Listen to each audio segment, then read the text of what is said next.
This is an initiation into really, really deep esoteric material that has been hidden from humanity for millennia. Why is this knowledge hidden away from people? To what ends? The knowledge of the occult is not commonly known. That's why it's not the exoteric. It's not given to the masses. It's the esoteric. It is reserved for the few. And there's a reason for that. It's been deliberately hidden away and kept from the general public in order to create and maintain a power differential. Because if someone else is an extreme level of knowledge, they know how something works, like something as trivial as how human consciousness works, how human motivations work, how human perceptions work, how human beings can be manipulated.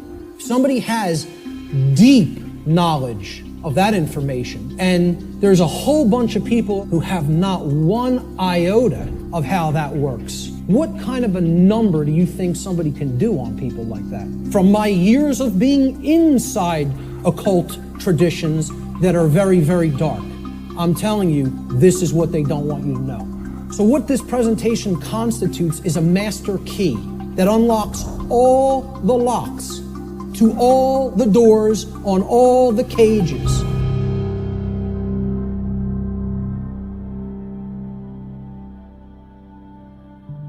This presentation is called Natural Law, the Real Law of Attraction, and how to apply it in your life.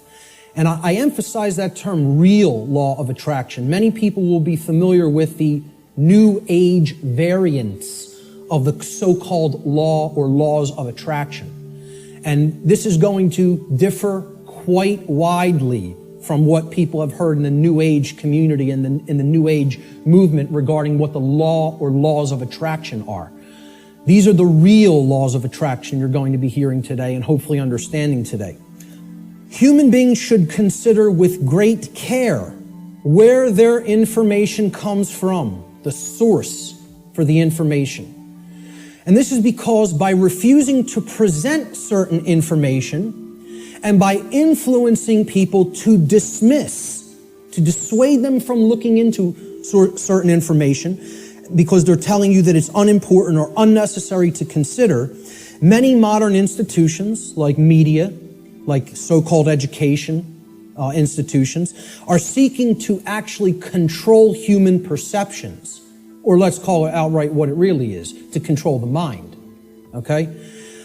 And therefore, to limit what human beings may even come to understand, and therefore by limiting what they are coming to understand, they're actually limiting what they're able to do, what they're able to change, what they're able to create in the world, okay? So you have to be skeptical of where your information comes from. And that's why I tell people at the very beginning in my lectures, do not believe me. The worst thing you could do is believe what I'm telling you. You need to look into it for yourself, and most of all, you need to do personal introspection to really feel inside of yourself whether this information resonates with truth.